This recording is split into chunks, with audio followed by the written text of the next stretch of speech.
آج کے جمعۃ المبارک کے موقع پر حضور نبی کریم رؤوف الرحیم صلی اللہ تعالی علیہ وسلم کی ولادت بسعادت کے موقع پر خوشی منانا، اس کو قرآن و سنت کی روشنی میں بیان کیا جائے گا، کیونکہ کچھ لوگ ایسے ہیں کہ جو اس موقع پر خوشی منانے کو بدعت کہتے ہیں اور مختلف طرح کے فتوے لگاتے ہیں۔ اب قرآن و سنت کے اندر اس کی حیثیت کیا ہے؟ اور اللہ کے فضل سے اہل سنت صرف ربیع الاول شریف کے مہینے کے اندر نہیں بلکہ نبی کریم صلی اللہ تعالی علیہ وسلم کی آمد کے سلسلہ میں ہر ہفتے کے اندر پیر شریف آتا ہے، اور پیر شریف جو ہے رسول اللہ صلی اللہ تعالی علیہ وسلم کی آمد کا دن ہے، اور بڑی اس کے ساتھ نسبت ہے، وگرنہ نبی علیہ الصلوۃ والسلام کی ولادت اور دن میں بھی ہو سکتی تھی۔ اس پر علماء نے لکھا ہے کہ جمعے کے دن ولادت کیوں نہیں ہوئی، حالانکہ جمعہ دنوں کا سردار ہے۔ اللہ تعالیٰ کی حکمت دیکھیں کہ جمعے کے علاوہ اور دن یعنی پیر والے دن نبی علیہ الصلوۃ والسلام کی ولادت باسعادت ہوئی، تاکہ کوئی یہ نہ کہہ دے کہ اس دن کی جو تعظیم ہے وہ حضور کی ولادت کی وجہ سے نہیں بلکہ جمعے کے دن کی وجہ سے ہے۔ اگر جمعے کے دن حضور کی ولادت ہوتی تو کوئی کہنے والا یہ کہہ سکتا تھا کہ یہ دن جو جمعہ ہے اس کی برکت کی وجہ سے ہم اس دن کو مناتے ہیں۔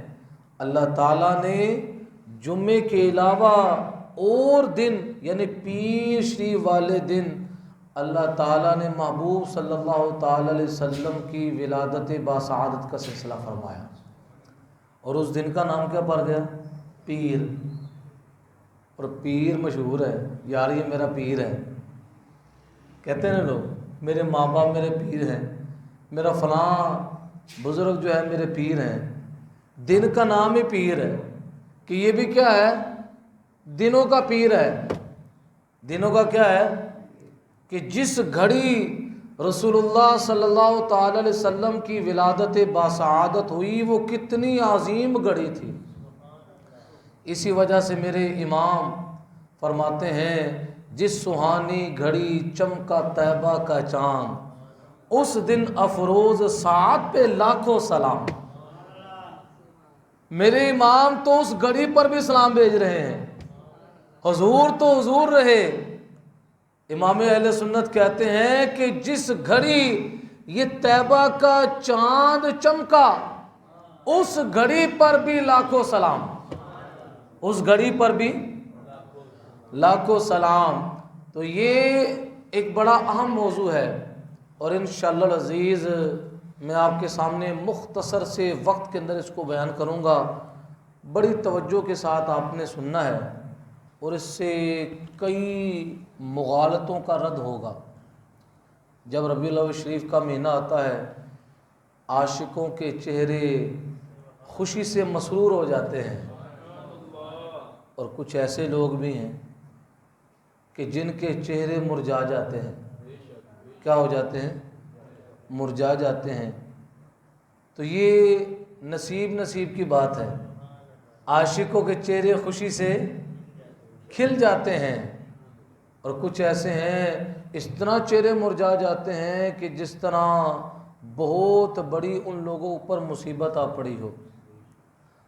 اب رسول اللہ صلی اللہ تعالی علیہ وسلم کی ولادت باسعادت آپ کے سامنے میں نے سورہ یونس کی آیت نمبر 58 تلاوت کی ہے، جس کے اندر اللہ تبارک و تعالی ارشاد فرماتا ہے قل اے محبوب صلی اللہ تعالی علیہ وسلم تم فرماؤ بفضل اللہ و برحمتہ، اللہ ہی کے فضل اور اس کی رحمت، فبذالک فلیفرحوا، اور اسی پر چاہیے کہ خوشی کریں۔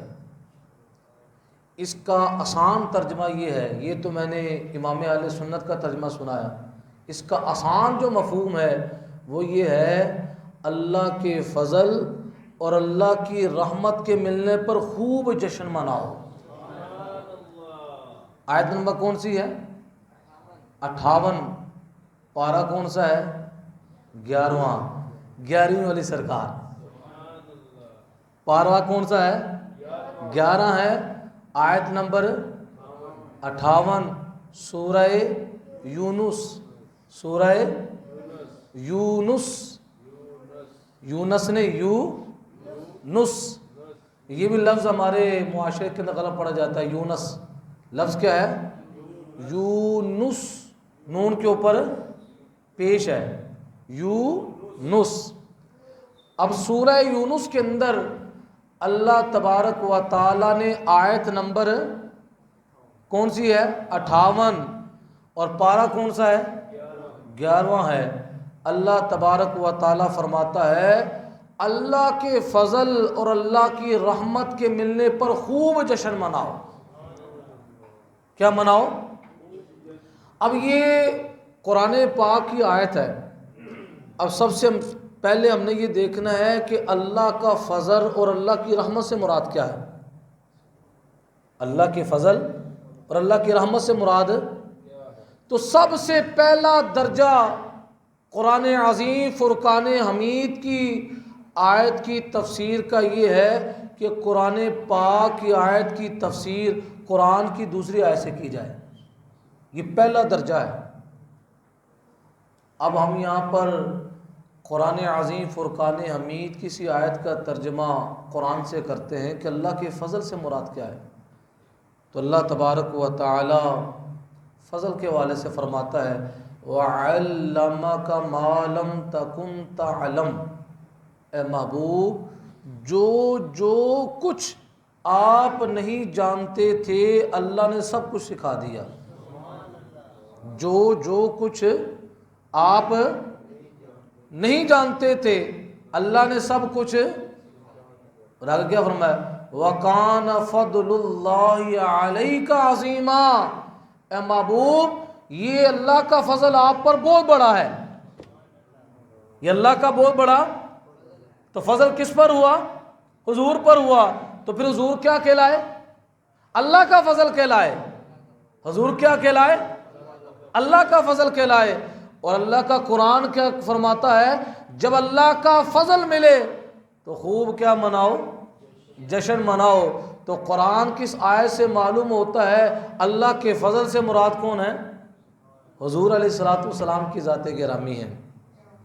اب اللہ کی رحمت سے مراد بڑی مشہور و معروف آیت ہے، ہر سنی کے منہ پر ہوتی ہے وَمَا أَرْسَلْنَاكَ إِلَّا رَحْمَةً لِّلْعَالَمِينَ، اے محبوب ہم نے آپ کو تمام جہانوں کے لیے رحمت بنا کر بھیجا۔ اب قرآن پاک ان آیات کی روشنی کے اندر ہمیں پتہ چلا اللہ کے فضل سے مراد کون ہے؟ حضور کی ذات ہے، اور اللہ کی رحمت سے مراد بھی کون ہے؟ حضور کی ذات ہے۔ اب آیت کو ملا کر پڑھیں کہ اللہ تعالیٰ فرماتا ہے کہ جب اللہ کا فضل ملے، اللہ کی رحمت ملے تو کیا کرنا چاہیے؟ خوب خوشیاں مناؤ، خوب۔ تو اسی وجہ سے آج بھی ہم اللہ کے حکم پر عمل کر رہے ہیں۔ کیا کر رہے ہیں؟ اب یہ بات تو ایک مکمل ہوئی۔ اب دوسری بات ہے خوشی۔ دوسری بات کیا ہے؟ خوشی منانے کا ذکر۔ اور خوشی منانا اس کے اندر بھی بڑی تفصیلات ہیں۔ خوشی وہ والی جو خوشی شریعت سے نہ ٹکرائے، کیونکہ خوشی کئی قسم کی ہے۔ کچھ خوشیاں ایسی ہوتی ہیں جن سے شریعت منع کرتی ہے، جس سے کیا منع کرتی ہے؟ شریعت منع کرتی ہے۔ مثلا اگر کوئی حضور نبی کریم صلی اللہ تعالی علیہ وسلم کی آمد کی خوشی کے اندر ناچ گانے کا اہتمام کرتا ہے، میوزک چلتے ہیں، اگر کوئی بندہ اس سے پوچھے یار یہ میوزک کی تم نے جو محفل سجائی ہے یہ کیوں، آگے سے وہ کہے اس دن حضور علیہ الصلوۃ والسلام تشریف لائے تھے، تو اب ایسی خوشی یہ کس سے ٹکراتی ہے؟ شریعت اس کی اجازت دیتی ہے؟ بولے تو صحیح، اس کی اجازت ہے؟ لہٰذا یہ خوشی منانے کا شریعت کے اندر سلسلہ فَلْيَفْرَحُوا سے مراد ہے ہر وہ جائز خوشی جو شریعت کے دائرے میں ہو، جو کس کے دائرے میں ہو؟ شریعت کے دائرے میں رہ کر خوشی منائی جائے۔ اسی طرح لائٹیں لگائی ہوئی ہیں، اب لائٹیں لگانا جائز خوشی ہے، لائٹیں لگانا، اب اگر کوئی بندہ لائٹیں لگاتا ہے اور اس کا سوئچ جو ہے 2 نمبر طریقے سے بجلی ڈائریکٹ استعمال کرتا ہے، اب آپ مجھے بتائیں ڈائریکٹ بجلی استعمال کرنے کی شریعت اجازت دیتی ہے؟ چوری ہے نا۔ اب کوئی بندہ یہ کہ گلی سجائی جا رہی ہے، اپنے گھر کے اندر لائٹ لگائی ہوئی ہے، اور کیا ہے آج حضور علیہ الصلوۃ والسلام کی آمد کی خوشی منائی جا رہی ہے، اب غور سے اگر تار کو دیکھا ہے وہ دونوں تاریں جناب والا میٹر کے اندر ڈائریکٹ لگی ہوئی ہیں، تو ایسی خوشی کی شریعت اجازت نہیں دیتی، یہ چیزیں سمجھیں۔ اور اگر کسی کو سمجھائے اگر یہ کہے کوئی بات نہیں زمین و آسمان یہ حضور کے صدقے بنا ہے تو لہذا مجھے چھٹی ہے میں جو مرضی کروں، نہیں، شریعت نے اصول بیان کیے ہیں، شریعت کی قواعد ہیں، ان قواعد کی پاسداری کرنا ہم پر لازم و ضروری ہے کہ ہم اگر خوشی کرتے ہیں تو اس خوشی کرنے کے اندر کسی ناجائز کام کا سہارا نہیں لیں گے۔ اسی طرح اگر ہم خوشی مناتے ہیں اور ایسی خوشی ہے کہ اس خوشی منانے کے نتیجے میں نماز قضا ہو رہی ہیں، فرض چھوٹ رہا ہے، کیا کر رہا ہے؟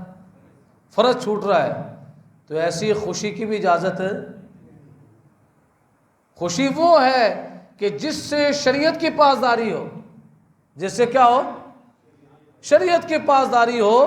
تو یہ میں نے آپ کو ایک اجمالی سا خاکہ سمجھایا ہے کہ ہم حضور نبی کریم صلی اللہ تعالی علیہ وسلم کی ولادت باسعادت کے موقع پر خوشیوں کا اہتمام کرتے ہیں، کھانا بناتے ہیں، اپنے گھروں کو سجاتے ہیں اور لائٹنگ کرتے ہیں۔ یہ ساری چیزیں اگر شریعت کے مطابق ہوں تو ان چیزوں کی فضیلت بھی ہے، اللہ تبارک و تعالی اس کے نتیجے میں اس خوشی کرنے والے کو اس کے رزق میں جان مال کے اندر اللہ برکت عطا فرمائے گا۔ لہذا ایسی خوشی جو شریعت سے ٹکراتی ہو، جس طرح یہ ملتان کی سرزمین پر ایک واقعہ پیش آیا، جاہلوں نے ایک لڑکی کو سجا کر اس کو چونک کے اندر لا کر کھڑا کر دیا، بٹھا دیا اور کہا حور آئی ہے اس کی زیارت کریں۔ اب جنت کی حور کہاں، دنیا کی عورت ہے۔ تو اس پر علماء اہل سنت نے پھر رد کیا کہ ایسی خوشی کی تو شریعت اجازت دیتی نہیں ہے، اور پھر دوسرے مکاتب فکر نے اسی چیز کو لے کر اعتراض کے پلندے انہوں نے بنا دیے کہ دیکھو جی یہ سنی خوشیاں مناتے ہیں، ہم کہتے ہیں کہ ایسے لوگوں سے اہل سنت کا کوئی تعلق ہے، ہمارا جو موقف ہے وہ یہ ہے کہ ہر جائز طریقے سے جو شریعت کے دائرے میں رہ کر ہو اس طریقے سے خوشی منانے کی اجازت ہے۔ جو چیز شریعت سے ٹکراتی ہے وہ خوشی جو ہے منانے کی شریعت اجازت نہیں دیتی۔ کہ آج اگر عید میلاد النبی صلی اللہ علیہ وسلم کے موقع پر ڈانس ہو رہا ہے، مرد و عورتوں کا اختلاط ہو رہا ہے اور کیک کاٹا جا رہا ہے جس کے اندر مرد بھی ہیں عورتیں بھی مکس ہیں، کھانا کھلایا جا رہا ہے، عورتوں اور مردوں کا لحاظ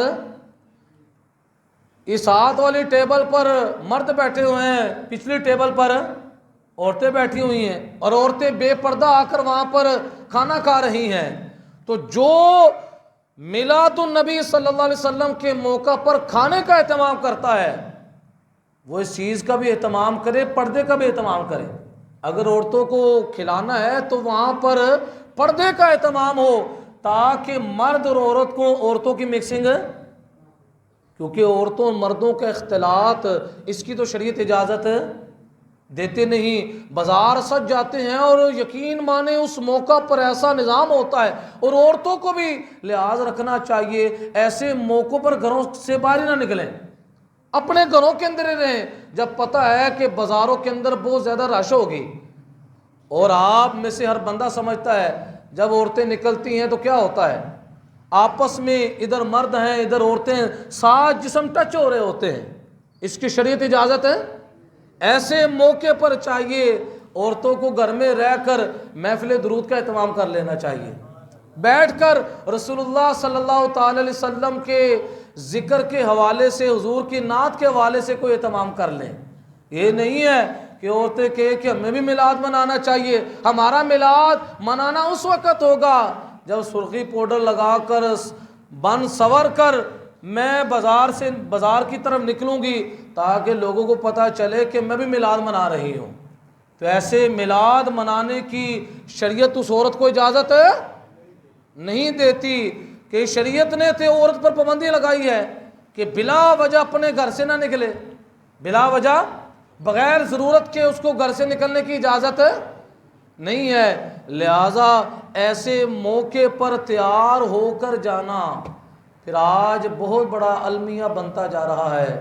نعت خوانی کے اندر سلسلہ کیا ہے، عورتیں بھی نعتیں پڑھتی اور پڑھنی بھی چاہیے، لیکن عورتوں کو نعتیں شریعت کی حد میں رہ کر پڑھنی چاہیے۔ شریعت کی حد کیا ہے کہ جہاں پر محفل میلاد کا اہتمام ہے وہاں پر کوئی مرد نہ ہو، عورتوں کی آواز غیر مردوں تک نہ آئے، غیر مردوں۔ اب اگر عورت ٹی وی پر بیٹھ کر نعت پڑھ رہی ہے، کس پر؟ سریعام پوری دنیا کے اندر لوگ جو ہیں انہی عورتوں کو وہ پورا گروپ بنا ہوا ہے، اور پورا کیمرے کے سامنے آنے سے پہلے پورا میک اپ کیا جاتا ہے، اور کیا پڑھ رہی ہے؟ اب آپ مجھے بتائیں، نعت رسول اللہ صلی اللہ تعالی علیہ وسلم کی ایک مستحب کام ہے، اور پردہ کیا ہے؟ فرض ہے۔ پردہ کرنا کیا ہے؟ فرض ہے۔ اب فرض کو چھوڑا جا رہا ہے اور مستحب کو اپنایا جا رہا ہے، اور اسی طرح آج تو یہ ایک معمول بنتا جا رہا ہے۔ یہ نعت خوانی کا اتنا عظیم شعبہ تھا، اتنا عظیم شعبہ تھا کہ جاہلوں کی جہالت کی وجہ سے اس کے اندر اتنی خرافات پیدا ہوتی جا رہی ہیں۔ ہوتا کیا ہے، محفل میلاد کے موقع پر علماء کے بیانات ہونے چاہیے، ہماری عوام کو علم کا پتہ ہی نہیں ہے۔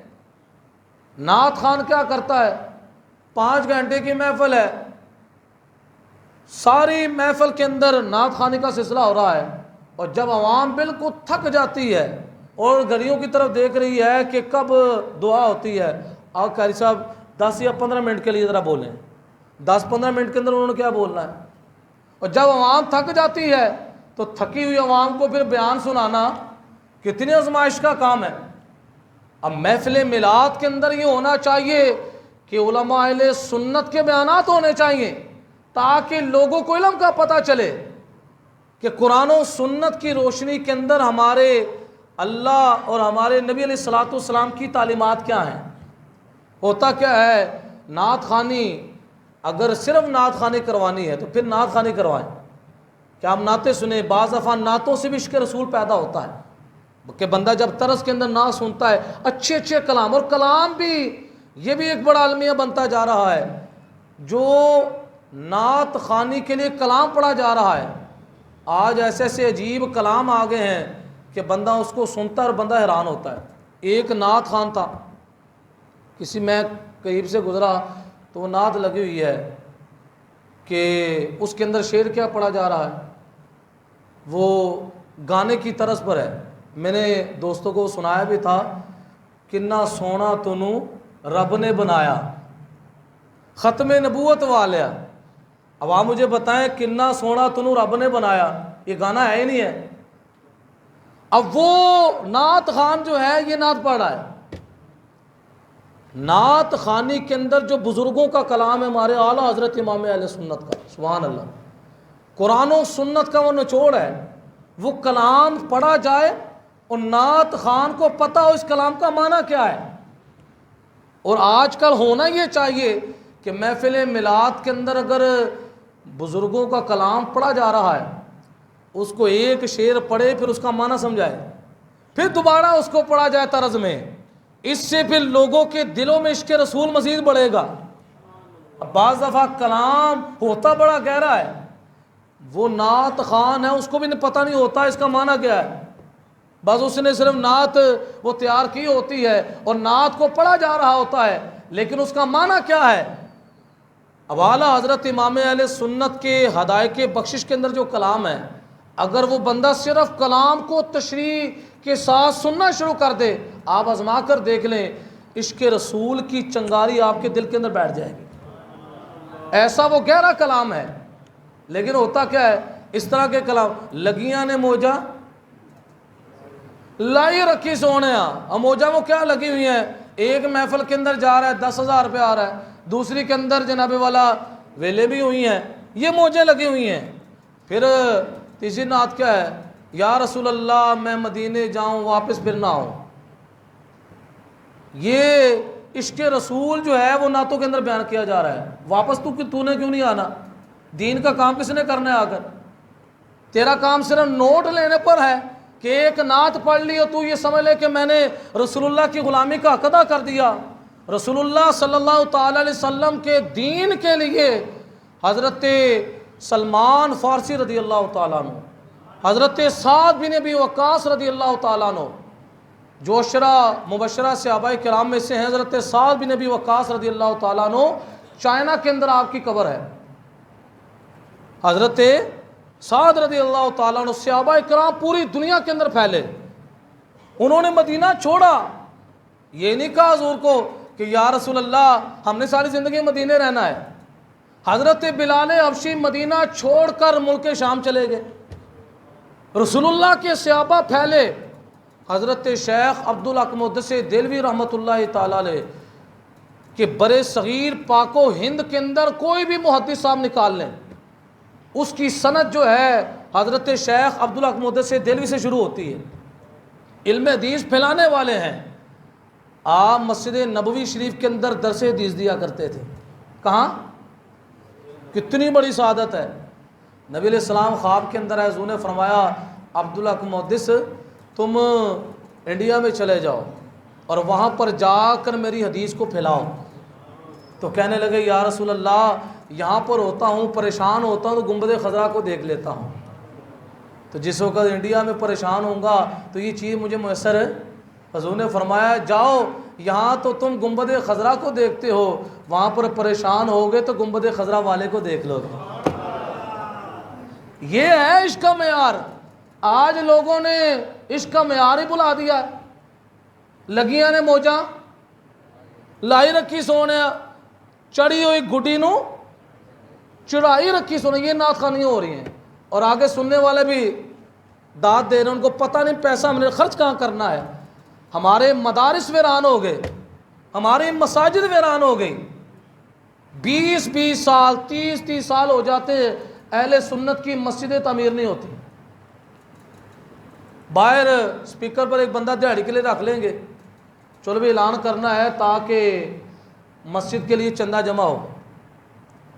مدرسہ جو ایک مین مرکز ہے، آج اگر یہ مسجد آباد ہے یہ مدرسے کی وجہ سے ہے۔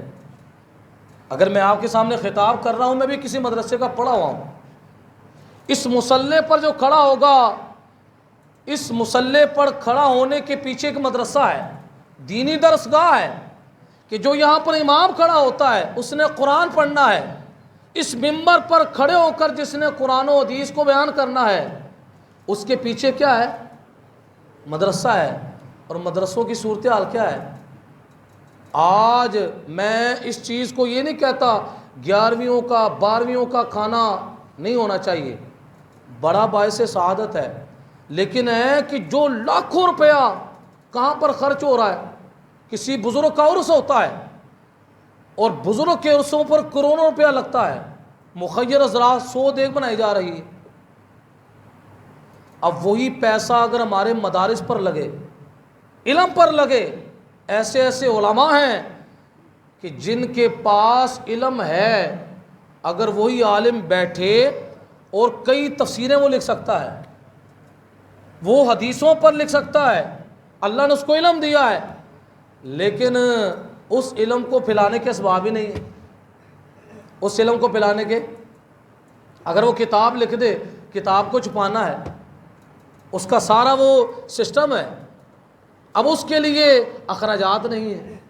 تو یہ ہمارے اہل سنت کے اندر بہت بڑا المیہ ہے، جتنا پیسہ ہے وہ نعت خوان کور کرتے جا رہے ہیں، اور نعت خوان کے ساری رات آپ تجربہ کر لیں، ساری رات پڑھتے ہیں، صبح نماز فجر پڑھنا الا ماشاءاللہ جو پڑھتے میں ان کی بات ہے، لیکن جن کو میں خود ذاتی طور پر جانتا ہوں، 12-1 بجے 2 بجے محفل میلاد ختم ہوئی اور آئے 3 بجے آگے سو گئے، اور صبح جنابلا 10-11 بجے اٹھے، فجر کی نماز کا پتہ ہی نہیں ہے۔ اب آپ مجھے بتائیں ایسی نعت خانے سے حضور راضی ہوں گے؟ اب ایسا ہی نعت خان کے لگی ہیں موجاں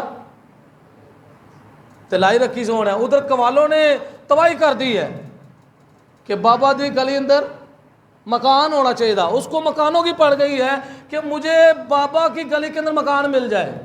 اور خدا کے بندے، بابے کا جو مشن ہے کہ حضرت داتا علی اجویری نے افغانستان کو چھوڑا، یہ بابے کا مشن ہے۔ حضرت میرا حسین زنجانی علیہ رحمہ زنجان سے چلے، اسی طرح آپ کسی بزرگ کو پڑھ لیں، انہوں نے اپنے ملکوں کو چھوڑا، اپنے شہروں کا سفر کیا۔ داتا صاحب لاہور آئے، واپس کبھی افغانستان گئے ہی نہیں، اور بابا جی کا مشن یہ ہے، تو یہ مکان کا مطالبہ کر رہا ہے، بابا جی اپنی گلی اندر مکان دے دو۔ تو ایسے ڈھونگیوں سے، ایسے بندوں سے بچیں، اور اگر اللہ تعالیٰ نے آپ کو دولت دی ہے، اس کو اہل سنت کے علمی کام پر لگائیں۔ کس پر لگائیں؟ علمی کام پر لگائیں۔ ایسے ایسے طلباء ہیں جو پڑھنا چاہتے ہیں لیکن ان کے پاس پڑھنے کے اسباب ہی نہیں ہیں، اور یہ ہماری شروع سے تاریخ چلی آ رہی ہے۔ میں آپ کو سناتا ہوں اپنے امام کی بات، حضرت امام ابو یوسف رحمۃ اللہ تعالی علیہ، آج بھی کتابوں کے اندر ان کے فتوے موجود ہیں، پوری امت آج بھی ان کے فتاوی جات کو آگے بیان کر رہی ہے۔ حضرت امام ابو یوسف رحمۃ اللہ تعالی علیہ بچپن کے اندر آپ یتیم ہو گئے، والدہ نے کسی کپڑے کی دکان پر ڈال دیا محنت کے لیے، آپ اس دکان پر جایا کرتے تھے، راستے کے اندر حضرت نعمان بن ثابت، حضرت امام اعظم ابو حنیفہ رحمۃ اللہ تعالی علیہ کا مدرسہ تھا، اس مدرسے میں بچے پڑھا کرتے تھے۔ تو ایک دفعہ حضرت امام ابو یوسف کے دل میں خیال آیا کہ یہ بابا واعظ و نصیحت کرتا ہے، بچوں کو پڑھا رہا ہے، آخر میں بھی جا کر دیکھوں یہ کیا کرتا ہے۔ تو حضرت امام ابو یوسف گئے، ایک دن کلاس اٹینڈ کی، اور آپ کو پتہ ہے اس قرآن کے اندر لذت بڑی ہے، اگر بندہ پڑھنا شروع ہو جائے اتنی لذت ہے اس کے اندر، اتنی لذت مال و زر کے اندر بھی نہیں، اتنی قرآن و سنت کے اندر لذت ہے۔ ایک دن آپ نے پڑھا تو دل میں خیال آیا کہ روزانہ آیا کروں گا۔ اب والدہ کام کے لیے بھیج دیتی، آپ روزانہ دکان پر جانے کی بجائے مدرسے چلے جاتے۔ جب پورا مہینہ مکمل ہو گیا، والدہ تنخواہ لینے کے لیے دکان پر گئی کہ مہینہ پورا ہو گیا ہے، دکان کا جو مالک تھا اس کو کہا کہ پیسے دے دیں۔ اس نے کہا پیسے کس چیز کے؟ بیٹا تمہارا آیا ہی نہیں ہے۔ انہوں نے کہا بیٹے کو تو میں روزانہ بیچتی رہی ہوں۔ تو بیٹے کو بلایا، حضرت امام ابو یوسف کو بلایا، ہاں جی بیٹا آپ کا جو دکان کا مالک ہے وہ تو یہ کہہ رہا ہے کہ آپ دکان پر جاتے نہیں۔ کہنے لگے جی ہاں میں نے مدرسے میں پڑھنا شروع کر دیا ہے۔ کہاں شروع کر دیا ہے؟ تھے کیا یتیم، باپ کا سایہ نہیں تھا۔ تو جس وقت یہ بات کہی تو آپ کی والدہ نے پوچھا کون سا مدرسہ؟ وہ فلاں مدرسہ۔ تو حضرت نعمان بن ثابت کے نام سے کون نہیں واقف تھا؟ تو جس وقت بوڑھی ماں وہاں پر مدرسے کے اندر گئی اور جا کر کہا، اپنی دکھوں کی کہانی سنائی، کہا اے نعمان بن ثابت، رسول اللہ صلی اللہ تعالی علیہ وسلم کے دین کو پڑھنے پڑھانے کا میرا بھی بڑا خیال ہے کہ میرا بیٹا یہ رسول اللہ کا دین پڑھے، لیکن گھر کے حالات بڑے خراب ہیں کہ واحد میری زندگی کا سہارا یہی ہے، اگر یہ کام کاج پر نہیں جائے گا تمہارے گھر کا گزارا کیسے ہوگا؟ تو حضرت امام اعظم حنیفہ بہت بڑے عالم بھی تھے اور بہت بڑے تاجر بھی تھے۔ آپ نے فرمایا اے مائی صاحبہ، آپ نے خرچے کے والے سے پریشان نہیں ہونا، آپ کو ہر ماہ گھر میں خرچہ پہنچ جایا کرے گا، آپ اس کو رسول اللہ کا دین پڑھنے دیں، خرچہ میں برداشت کروں گا۔ حضرت امام اعظم ابو حنیفہ نے حضرت امام ابو یوسف کو اپنے خرچے پر پڑھایا۔ پھر جس وقت والدہ جا رہی تھی تو حضرت امام اعظم ابو حنیفہ بہت بڑے عالم بھی تھے اور بہت بڑے ولی کامل بھی تھے، آپ فرمانے لگے اس کو پڑھنے دو، ایک وقت ایسا آئے گا کہ تیرا بیٹا بادشاہ وقت کے ساتھ بیٹھ کر فلودہ کھائے گا، بادشاہ وقت کے ساتھ بیٹھ کر فلودہ کھائے گا۔ تو وقت گزرتا گیا گزرتا گیا گزرتا گیا، حضرت امام صاحب کا وصال ہو گیا۔ حضرت امام ابو یوسف رحمۃ اللہ تعالی علیہ، ہارون رشید کا دور آیا، ہارون رشید نے حضرت امام ابو یوسف رحمۃ اللہ تعالی علیہ کو چیف جسٹس کا منصب دیا، آپ فیصلے کیا کرتے تھے قرآن و سنت کی روشنی کے اندر۔ ایک دفعہ ہارون رشید نے حضرت امام ابو یوسف کو اپنے پاس بلایا کہ آپ میرے گھر میں تشریف لائیں۔ جس وہ گھر میں تشریف لے گئے تو ہارون رشید نے اپنے خادم کو کہا کہ وہ میں نے بڑا اسپیشل فلودہ تیار کروایا ہے، وہ ذرا لے کر آؤ۔ جب وہ لایا گیا اور آپ کے سامنے رکھا گیا تو حضرت امام ابو یوسف کو ہارون رشید نے کہا حضرت آپ کے لیے اسپیشل فلودہ تیار کے اس کو آپ کھائیں۔ تو جب آپ کے سامنے وہ فلودہ تھا تو اپنے استاذ کی بات یاد آ گئی اور آنکھوں سے آنسو ٹپ ٹپ وہ نیچے گر رہے تھے۔ ہارون رشید نے پوچھا کہ آپ رو کیوں رہے ہیں؟ کہتے آج مجھے اپنے استاذ کی بات یاد آ گئی ہے کہ میرے استاد نے فرمایا تھا ایک وقت ایسا آئے گا کہ یہی بیٹا بادشاہ وقت کے ساتھ بیٹھ کر فلودہ کھائے گا۔ تو یہ ہماری تاریخ ہے، آپ باقاعدہ اپنے مدارس کا رخ کریں اور وہاں پر جس کے پاس جتنی استطاعت ہے وہاں پر جا کر کے ایک طالب علم کا خرچہ میں برداشت کرتا ہوں۔ بڑے بڑے وہاں پر ہیں، اگر وہ علم پڑھ گیا عالم بن گیا اور جس نے اپنے خرچے پر اس کو عالم بنایا ہے وہ بندہ دنیا سے چلے بھی جائے، قبر کے اندر ہے تو فرشتے لے کر آئیں گے یہ لو بھی 5 نمازوں کا تحفہ، یہ لو جی 20 مسائل آج کے درس کے اندر بیان کیے، یہ ایسا کام ہے رہتی دنیا تک اس کے لیے صدقہ جاریہ بن جائے گا۔ آج یہ نہیں ہے لوگوں کے پاس سرمایہ نہیں ہے، سرمایہ ہے لیکن سرمایہ کو خرچ کرنے کا ڈھنگ نہیں ہے کہ ہم نے سرمایہ کو خرچ کہاں کرنا ہے۔ علم پر پیسہ لگائیں گے تو یہ ایسا پیسہ لگانا ہوگا جس کا فیض قیامت تک کے لیے جاری ساری ہو جائے گا۔ نعرہ تکبیر، اللہ، نعرہ رسالت، یا رسول اللہ، نعرہ حیدری، یا علی۔ اب حضور نبی کریم صلی اللہ تعالی علیہ وسلم کی ولادت باسعادت کی خوشی کی بات ہو رہی ہے۔ اللہ فرماتا ہے جب اللہ کا فضل ملے، اللہ کی رحمت ملے تو خوب خوشیاں مناؤ۔ تو خوشی کی میں نے وضاحت کی ہے، کون سی خوشی؟ جو شریعت کے مطابق ہو، اور جو شریعت سے ٹکرا جائے وہ خوشی، بلکہ اس خوشی کرنے کی وجہ سے بندے کی کیا ہوگی؟ گرفت ہوگی۔ اب اللہ تعالیٰ فرماتا ہے جب اللہ کا فضل ملے، اللہ کی رحمت ملے تو خوب۔ اب سب سے بڑا یہ اعتراض ہم پر ہوتا ہے اور یہ آپ نے یاد رکھنا ہے، کئی لوگ جو ہے اب وہ ایسے ایسے مواقع پر پہنچیں گے، سوال بھی کریں گے، آپ سے جواب لینے کی کوشش بھی کریں گے، لیکن سوال کا جواب تو وہ دے سکتا ہے جو ٹائم پر بھی آئے، جس نے آنا ہی ہے، جس کو اللہ اکبر کہنے کی باری ہوتی ہے، علم ہی نہیں سیکھنا، وہ جواب کیسے دے سکتا ہے؟ کوشش کیا کریں، علماء کی مجالس میں بیٹھا کریں، علم دین سیکھا کریں۔ آج ہمارے پاس علم ہوگا کتنے لوگوں کی ہم رہنمائی کریں گے؟ اب یہ بہت بڑا اعتراض کیا جاتا ہے کہ تم جو محفل میلاد مصطفیٰ کا انعقاد کرتے ہو، گھروں کو روشن کرتے ہو، مسجدوں کو روشن کرتے ہو، لنگر کا اہتمام کرتے ہو، مل کر بیٹھ کر درود شریف پڑھتے ہو، نعتوں کا اہتمام کرتے ہو، تلاوت ہوتی ہے، بیان ہوتا ہے، رسول اللہ صلی اللہ تعالی علیہ وسلم کے زمانے اقدس کے اندر بتاؤ کسی صحابی نے یہ کام کیا؟ پھر وہ حدیثیں پڑھتے ہیں کہ نبی علیہ السلام نے فرمایا علیکم بسنتی و سنت الخلفاء الراشدین المہدیین، تم پر میرا طریقہ بھی لازم ہے، میرے خلفاء راشدین کا طریقہ بھی لازم ہے۔ پھر دوسری حدیث پڑھیں گے کہ نبی علیہ السلام فرماتے ہیں میرے صحابہ ستاروں کی طرح ہیں، جس کی پیروی کرو گے ہدایت پا جاؤ گے۔ وہ کہتے ہیں دکھاؤ کس صحابی نے یہ کیا؟ حضرت ابوبکر صدیق کے دور میں اتنی دفعہ یہ میلاد کا مہینہ آیا، بتاؤ کتنا دفعہ میلاد منایا؟ حضرت عمر فاروق کے دور میں آیا، یہ پوری گردان وہ چلاتے ہیں، کیا کرتے ہیں؟ چلاتے ہیں۔ بتاؤ جب ان کے دوروں میں آیا تو تم پھر کیوں مناتے ہو؟ انہوں نے تو نہیں منایا اس طریقے سے جس طریقے سے تم میلاد منا رہے ہو، اس طریقے سے صحابہ نے نہیں منایا، لہٰذا یہ کام پھر کیا ہو گیا؟ بدعت ہو گیا۔ کیا ہو گیا؟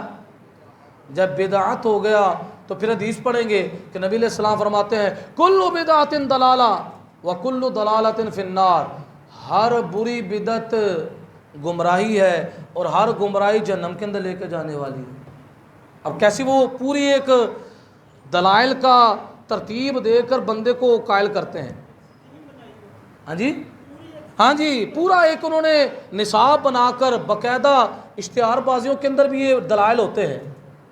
اب جس وقت کئی ایسے ہمارے بندے ہیں علم کے نہ ہونے کی وجہ سے پھر ان کی طرف چلے جاتے ہیں، علماء کے پاس بیٹھتے نہیں، ساری رات نعت خانوں کی نعتیں سنی ہیں، کسی مستند عالم کا بیان سننے کے لیے تیار ہی نہیں، اور ہوتا بھی ہے تو بالکل آخر میں ہوتا ہے جس وقت لوگ تھکے آ رہے ہوتے ہیں۔ اور آج آپ سب نے یہ نیت کرنی ہے انشاءاللہ ہم نے محفل میلاد کے نظام کو تھوڑا چینج کرنا ہے انشاءاللہ۔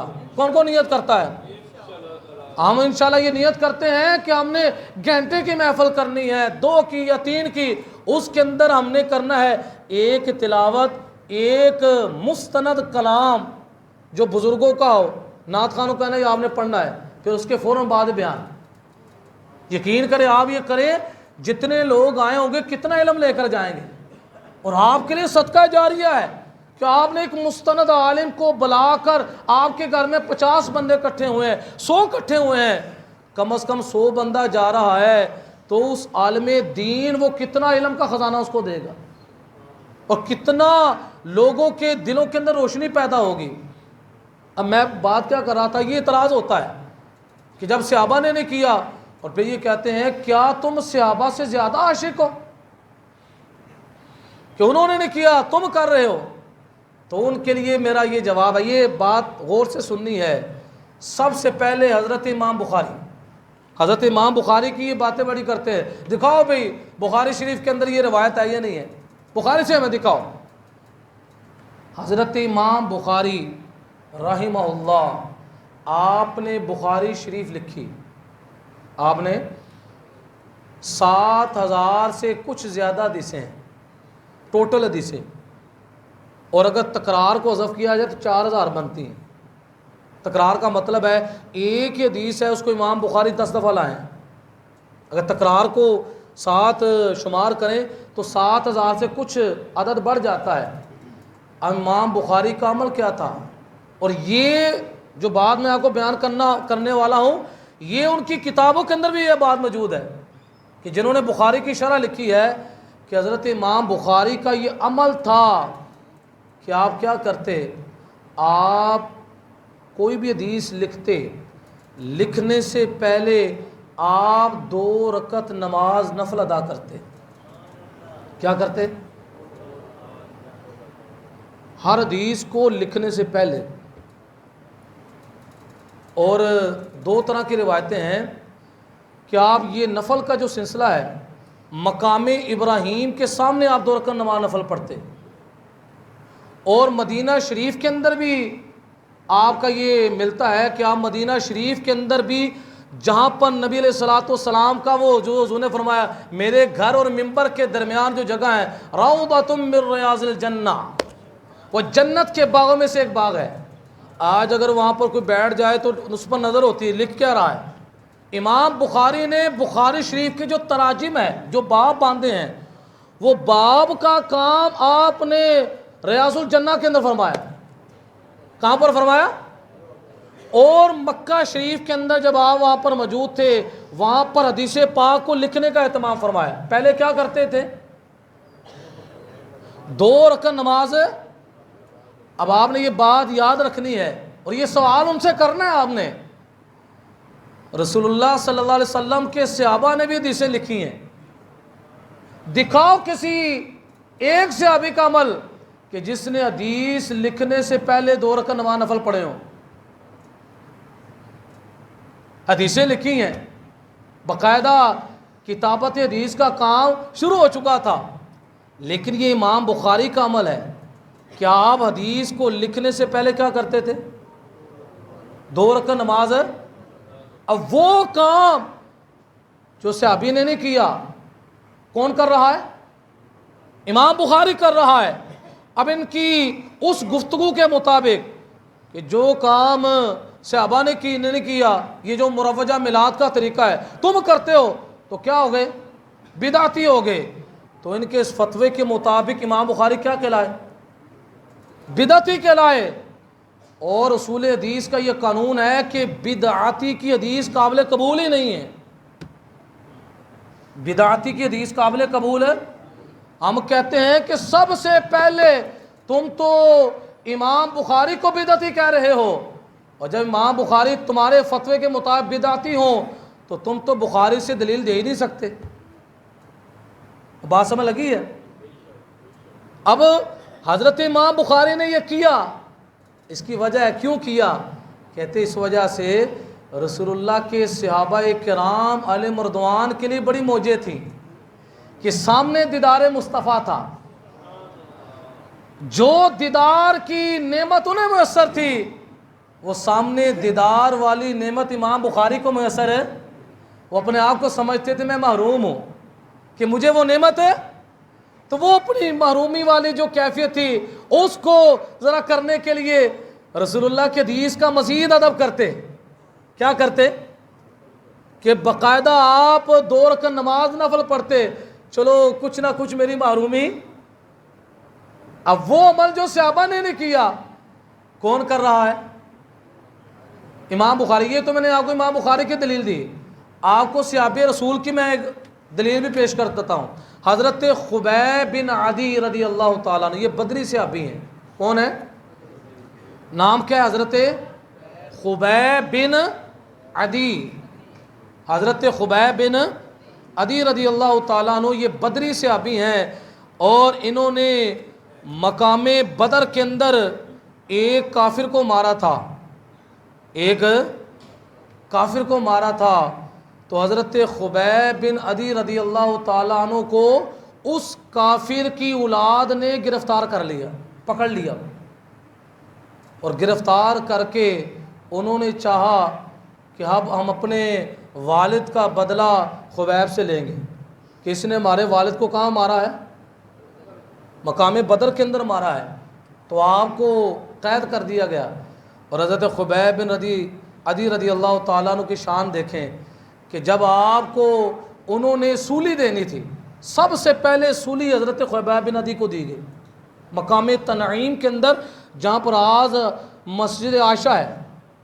یعنی وہ کافر بھی حضرت خبیب بن عدی کو پھانسی دینے کے لیے، سولی پر لٹکانے کے لیے حرم سے باہر چلے گئے، مقام ہل کی طرف چلے گئے، اور مسجد عائشہ کیا ہے؟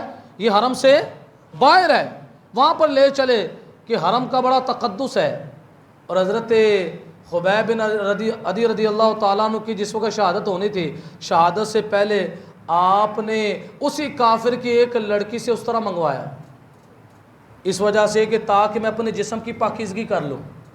تو آپ اپنے جسم سے جو غیر ضروری بال ہوتے ہیں اس کو اسرے سے کاٹ رہے تھے، اسی دوران اسی لڑکی کا بیٹا حضرت خبیب بن عدی کی آ کر ران پر بیٹھ گیا، اب اس لڑکی کے رنگ اڑ گئے کہ اس طرح بھی پاس ہے خبیب کے پاس، کہیں ایسا نہ ہو میرے بیٹے کو ذبح کر دے۔ لیکن قربان جائیں میرے آقا علیہ الصلوۃ والسلام کی تربیت کے، حضور نے اپنے صحابہ کی تربیت کیسی فرمائی تھی کہ جہاں پر جس کو مارنا ہے تو حق پر مارنا ہے، اور اسلام اس چیز کی اجازت نہیں دیتا کسی کو بغیر حق کے مار دیا جائے۔ جب آپ نے اس کی لڑکی کی طرف دیکھا، فرمایا تم ڈرو مت، میں تمہارے بچے کو کچھ نہیں کہتا، تمہارے بچے کو مجھ سے کوئی تکلیف ہے۔ وہی لڑکی بعد میں مسلمان ہو گئی، اور وہ یہ کہا کرتی تھی کہ میں نے آج تک حضرت خبیب بن عدی جیسا قیدی نہیں دیکھا، کہ وہ حالت قید میں جب ہوتے تھے تو خزانہ غیب سے انگور ان کے پاس آیا کرتے تھے۔ کیا آیا کرتے تھے؟ انگور ان کے پاس آیا کرتے تھے، میں نے اپنی آنکھوں سے دیکھا۔ ایسا قیدی جو ہے آج تک میں نے دیکھا۔ تو حضرت خبیب بن عدی کو جس وقت وہ لے کر جا رہے ہیں مقام ہل کی طرف لے گئے، تو انہوں نے کہا تمہاری آخری کوئی خواہش ہو تو بتاؤ۔ تو حضرت خبیب بن عدی نے کہا میری آخری خواہش یہ ہے مجھے سولی دینے سے پہلے 2 رکعت نماز نفل پڑھنے دیا جائے۔ کیا کیا جائے؟ اب یہ کس نے پڑھے؟ حضرت خبیب بن عدی نے بڑی مختصر نماز پڑھی اور فرمایا میں نے نماز لمبی اس وجہ سے نہیں پڑھی، قیامت تک بڑے بڑے عاشق آنے ہیں جو میری اتباع کے اندر اپنی جانیں سولی پر لٹکائیں گے، تاکہ کوئی تانا نہ یہ دے دے کہ یہ موت کے ڈر کی وجہ سے نمازیں لمبی کر دیتے ہیں۔ اس وجہ سے مختصر نماز پڑھی، وگرنہ میں اپنی نماز کو کیا کرتا؟ لمبا کرتا۔ تو آپ مجھے بتائیں یہاں پر حضرت خبیب بن عدی سے بڑے عاشق خلفائے راشدین تھے یا نہیں تھے؟ بولیں تو صحیح۔ لیکن انہوں نے یہ کام کیا۔ حضرت عمر فاروق رضی اللہ تعالیٰ عنہ کی شہادت ہوئی، حضرت مولا علی کی شہادت ہوئی، کیا ان لوگوں نے شہادت سے پہلے 2 رکعت نماز نفل پڑھے یا اس کے علاوہ دیگر صحابہ کرام نے پڑھے؟ اب وہ لوگ یہ فتویٰ لگاتے ہیں کہ تم بڑے عاشق ہو، ان سے یہی سوال ہے کہ تم بھی مانتے ہو کہ انبیاء علیہ الصلوۃ والسلام کے بعد افضل الخلق بعد الانبیاء بالتقیہ ابوبکر صدیق ہیں۔ کون ہیں؟ حضرت ابوبکر صدیق ہیں۔ حضرت ابوبکر صدیق، حضرت عمر فاروق، انہوں نے یہ کام کیا جو کام کون کر رہا ہے؟ حضرت خبیب بن عدی کر رہے ہیں۔ تو یہ فتویٰ لگانا جو کام انہوں نے نہیں کیا وہ کوئی اور کر لے تو وہ کیا کہلاتا ہے؟ حالانکہ خلفائے راشدین کی اتباع کے اندر تو حضور کا فرمان بھی موجود ہے کہ تم پر میرا طریقہ اور خلفائے راشدین کا طریقہ کیا ہے۔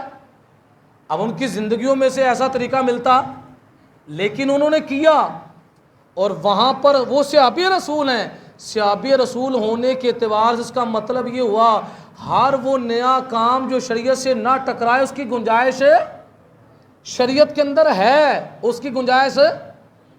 ہم بھی یہاں پر کہتے ہیں کہ آج بھی ہم رسول اللہ صلی اللہ تعالی علیہ وسلم کی خوشی کے موقع پر، آپ کی ولادت کے موقع پر جو مختلف انداز سے شریعت کے دائرے میں رہ کر خوشیاں مناتے ہیں، تو اس منانے پر اگر بدعت کا فتویٰ لگاتے ہو تو یہی فتویٰ کس پر لگتا ہے؟ امام بخاری پر لگتا ہے، حضرت خبیب بن عدی پر لگتا ہے کہ وہ کام جو دیگر صحابہ نے کیا حضرت خبیب بن عدی وہ کر رہے ہیں۔ پھر حضرت امام مالک رضی اللہ تعالیٰ عنہ، آپ کے پاس اگر کوئی آتا، دروازہ کھٹکھٹاتا، اندر سے خادم پوچھتا کیا بات ہے، اگر وہ سائل کہتا ہے میں نے کوئی مسئلہ پوچھنا ہے تو حضرت امام مالک فوراً آ جاتے، آ کر اس کو مسئلے کا جواب دیتے۔ اگر وہ بندہ کہتا کہ میں نے حدیث پاک سننی ہے، کیا سننی ہے؟ حدیث پاک سننی ہے، تو حضرت امام مالک کو جب بتایا جاتا تو آپ فرماتے اس کو کہو ذرا بیٹھو انتظار کرو۔ امام مالک رضی اللہ تعالیٰ عنہ غسل کرتے، کیا کرتے؟ غسل کرتے، نیا لباس پہنتے، اور باقاعدہ حدیث بیان کرنے کے لیے آپ کے لیے مسند بچھائی جاتی، پھر اس مجلس کے اندر لبان سگائی جاتی، باقاعدہ خوشبو کے ساتھ اس مجلس کو کیا کیا جاتا؟ معطر کیا جاتا۔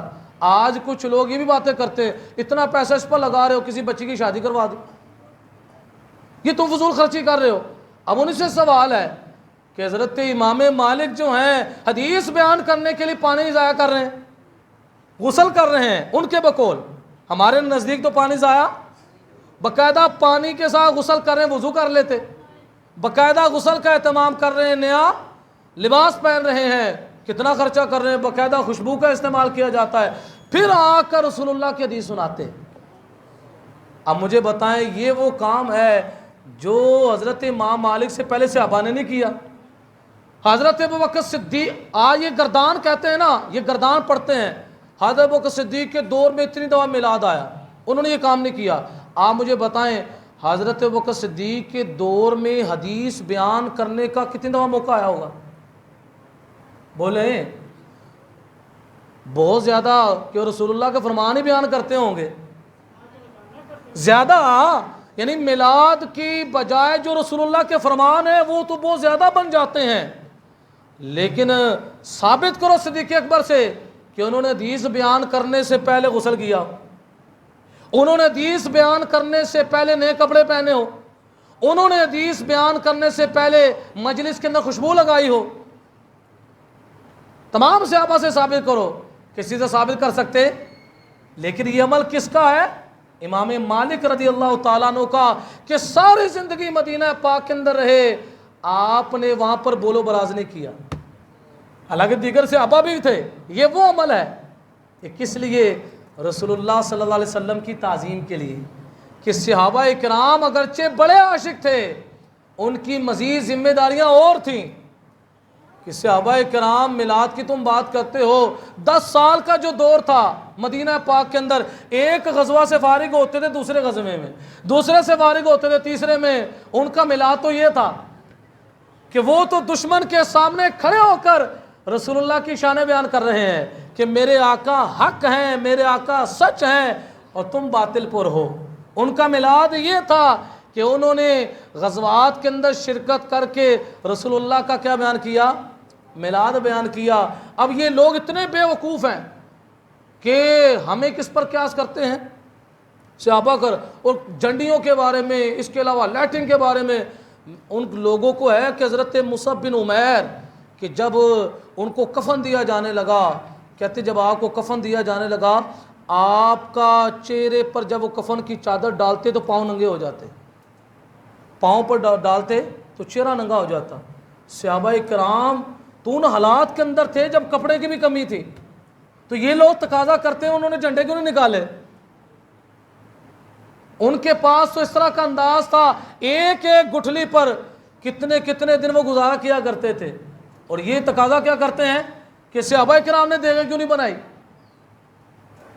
اس وقت کے حالات دیکھو، اس وقت کے حالات کے مطابق دیکھو کہ ایک صحابی رسول غزوہ تبوک کے موقع پر دیہڑی لگا کر، دیہڑی کے اندر اجرت کے اندر 4 سا گندم ملے، 2.5 کلو گندم حضور کو دے گئے کہ یا رسول اللہ یہ غزوہ تبوک کے اندر رکھ لیں، اور 2.5 کلو گندم جو اپنے گھر والوں کو دے آئے اور کہنے لگے جا رہا ہوں، ہو سکتا ہے ملاقات قیامت والے دن ہو جائے. ان کا عالم تو یہ تھا. اب یہ لوگ جو ہیں صحابہ سے تقاضا کرتے ہیں کہ صحابہ نے دیگیں کیوں نہیں بنائی؟ اب آپ مجھے بتائیں بیوقوفی ہے یا نہیں ہے؟ تو صحابہ کرام کا وہی میلاد تھا کہ انہوں نے دیہڑی لگا کر جب حضور کی بارگاہ میں پیش کیا، بڑے بڑا سرمایہ پڑا ہوا تھا. حضور نے جب دیکھا، حضور نے فرمایا اس کا 2.25 کلو گندم سب سے اوپر رکھ دو، کیونکہ اس بارگاہ کے اندر محبت کی کیفیت دیکھی جاتی ہے. تو پیارے دوستو، باتیں تو بہت زیادہ ہیں، انشاءاللہ یہ موضوعات چلتے رہیں گے. اللہ رب العزت کی بارگاہ میں دعا ہے کہ اللہ تعالیٰ ہمیں قرآن و سنت کا فہم عطا فرمائے. 1 منٹ، اور آپ نے بھی جانا ہے، نیت بھی کر کے جانے انشاءاللہ ہم نے میلاد منانا ہے. اور میلاد کے اندر کوئی ناجائز کام کرنا، لائٹنگ اپنے گھر میں لگانی ہے، ڈائریکٹ بجلی لگانی، اپنے محلوں کے اندر اگر لائٹ لگانی ہے تو ڈائریکٹ بجلی اس کو تقسیم کر لے، ہر گھر والا تقسیم کر لے. اور رسول اللہ صلی اللہ علیہ وسلم پر ہماری جانیں نچھاور ہیں، تو اگر بل زیادہ آ جائے گا تو کون سی پریشانی ہے؟ تو کون کون نیت کرتا ہے کہ کوئی خلاف شرع کام ہم نے کرنا؟ ہم میلاد بھی منائیں گے، نماز بھی پڑھیں گے. اونچی بات سے بولیں، ہم میلادی بھی ہیں، نمازی بھی ہیں. یہ نہیں کہ صرف میلادی ہو نمازی ہم رسول اللہ کا میلاد بھی منائیں گے اور شریعت مطہرہ پر عمل بھی کریں گے انشاءاللہ العزیز۔ اللہ رب العزت کی بارگاہ میں دعا ہے کہ اللہ تعالی ہمیں قرآن و سنت کا فہم عطا فرمائے۔